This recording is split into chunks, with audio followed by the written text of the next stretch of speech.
Good morning, everyone. I'm Laura West. I'm an academic tutor in the Master of Sustainability program.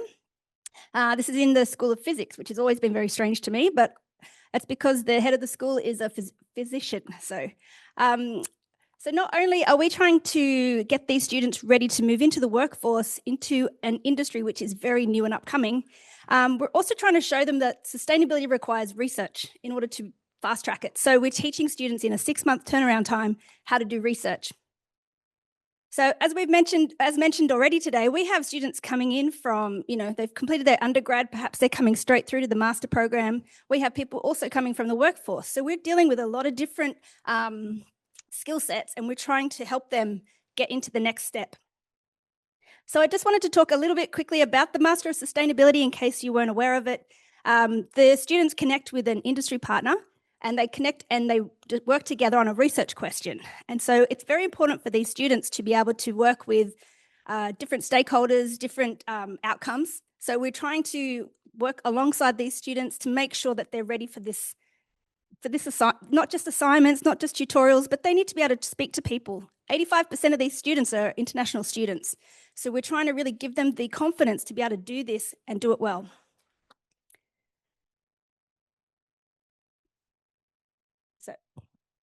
The most important thing about sustainability is we have to teach it through an academic framework. We're teaching you how to create a research question. We're trying to tell you which methodologies are to be used, and it's really hard. So it was really great hearing Sabrina and Anne talk about equipping these students with these skills, because this becomes something very important. How do you get these people ready to go out into the workforce? How do you teach them what the sustainability area of work needs? So they need to present their research findings. They need to know which outcomes are applicable. So the capstone enables the research to be delivered in a format that is more than just a final assignment. It's enabled them to move beyond an academic focus and place it in the hands of the decision makers.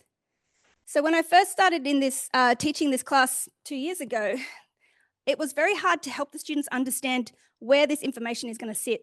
Who are the decision makers? Why is it important to do this research?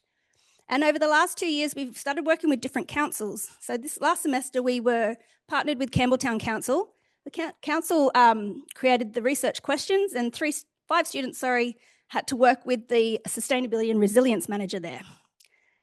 At the end of the semester, we went to the Campbelltown Council and we presented their research findings.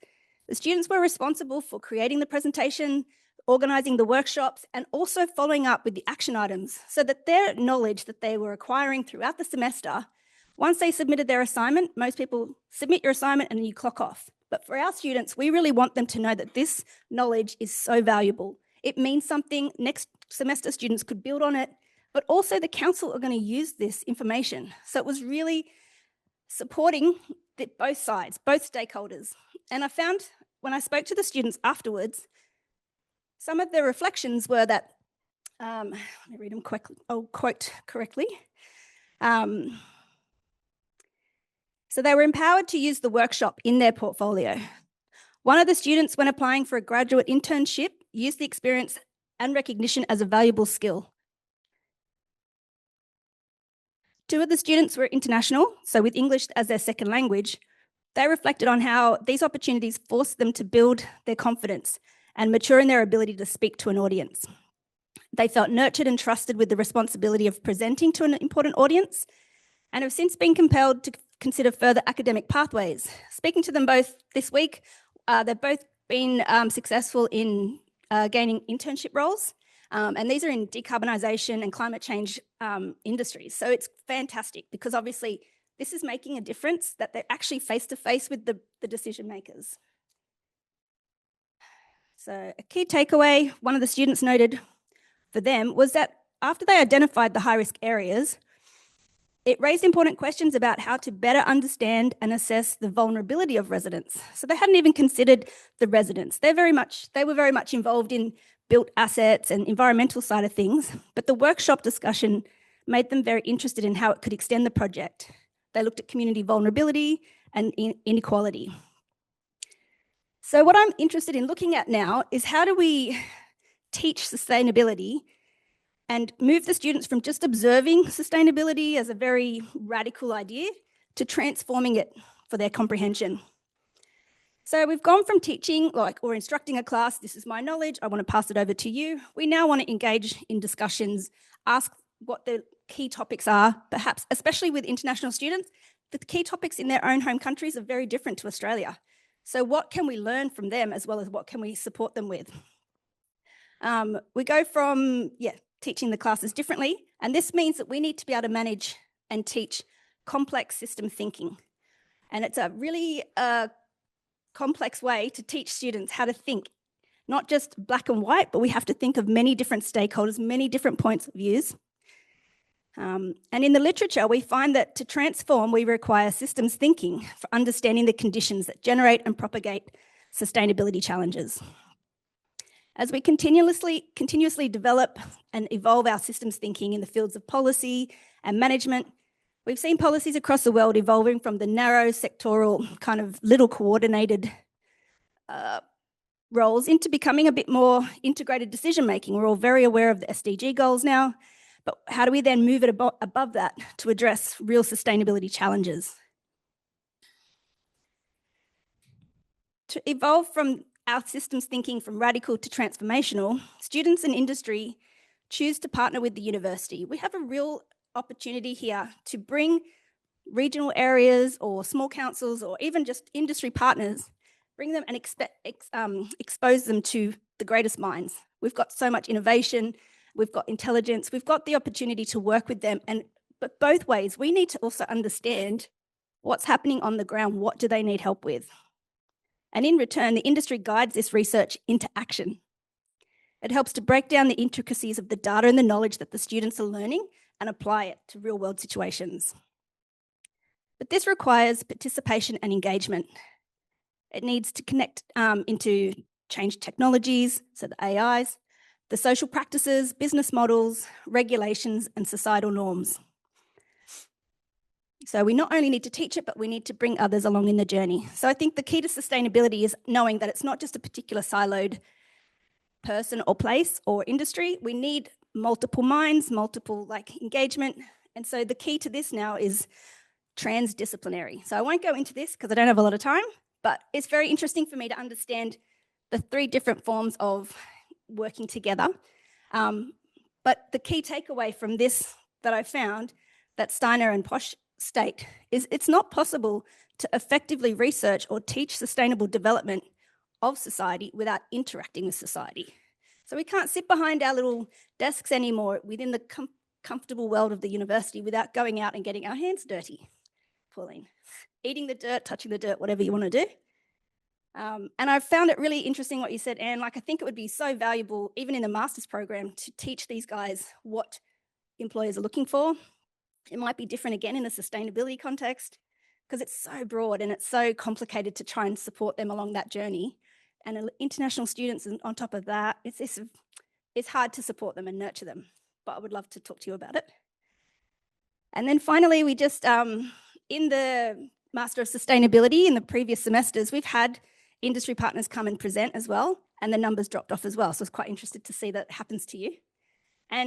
But when I placed these students in the industry's world, actually took them there, that was the most engaged I found them. I could take them, last semester we went up to Lithgow as well, Lithgow Council, we're doing it again this semester. Taking these international students on a train up to the mountains, that was part of the journey as well. So they got there, they got to see it like the socioeconomic dynamics, and they really got to visualize what the key topics were as opposed to just reading the literature, doing a literature review, collecting data. It needs to be really applicable. So my final comment is that we need to engage with certain stakeholders, not certain, but all stakeholders. We need to understand their point of view. We need to put ourselves in their place and gain a place-based approach. So stakeholder engagement, you all are very aware, but we learn our processes through them all. We share a common forum. You bring multiple people to the table and you have these questions that need to be asked and answered together. So in conclusion, the problems we're facing today, economically, environmentally, and socially, need collaboration to improve the challenges that we all face. When we work together to address these challenges, it validates that we are all considered and we are all prioritised. So working together to provide the solutions is known as this transdisciplinary approach, and that's defined as the co-production of knowledge with stakeholders in society. So scientifically reliable knowledge is important, but socially robust knowledge is responsive to the public and private spheres. Thanks for your time, everyone. Thank you.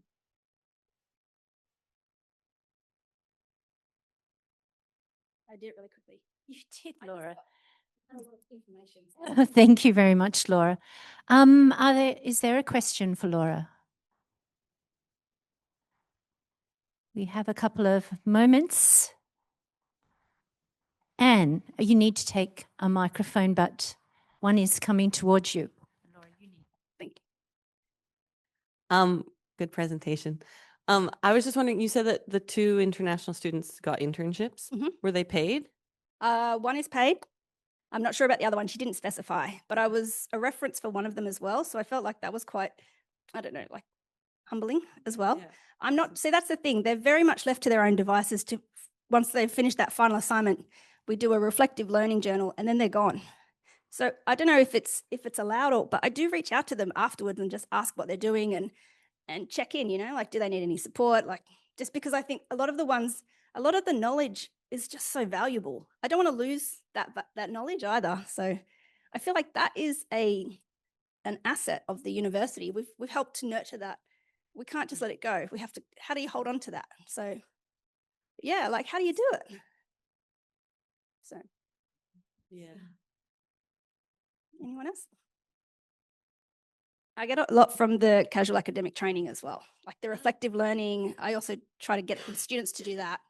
Remember you, Laura? Yeah. You were in the casual academic. Laura was in the casual academic training program. Yeah. But I have a question about, like, sustainability concepts are so real world and directly applicable to all of our lives, really, aren't they? And I suppose that's what you're doing in work integrated learning too. You're trying to make that direct connection, and students really get engaged by that, don't they? So I suppose my question, I'm just trying to, is what is engagement like in the sustainability in the master's programs, like with the students? Yeah, so I find in the tutorials we have small classes, like we have 10 to 15 students, and each student's research is very different. So you're really having to take time one-on-one, and like they are supported by an academic supervisor in the university that's very equipped in their sort of methodology. They have their workplace supervisor that supports them with the data and the understanding of the workplace. But I found a lot of students don't go out to the workplace. They just email or do Zoom calls. And I really try to like push them to go and spend the day 3 times a semester in that workplace. Just watch it, see what happens, understand the business itself, understand how your question is going to impact. And those students that have done that you can tell, like they've really engaged in the process. They've put themselves in a real world position as opposed to it just being online. So that's my key takeaway is I almost need to enforce that the students go out there. And if they need me to hold their hand, I'll take them and I'll introduce them. And I think that's another skill as well, is feeling confident to sit in an office for a whole day. That's a skill set that's dying out in a way, like to sit in an office and be uncomfortable, ask questions. Where's the bathroom? Where do you get your coffee? Like, be in a little like social environment like that. Yeah. I think being able to sit with uncertainty is a challenge for many of our students, whether it's the postgraduate students or whether it's the undergraduate students or whether it's the maths students, Yuri. Don't you think?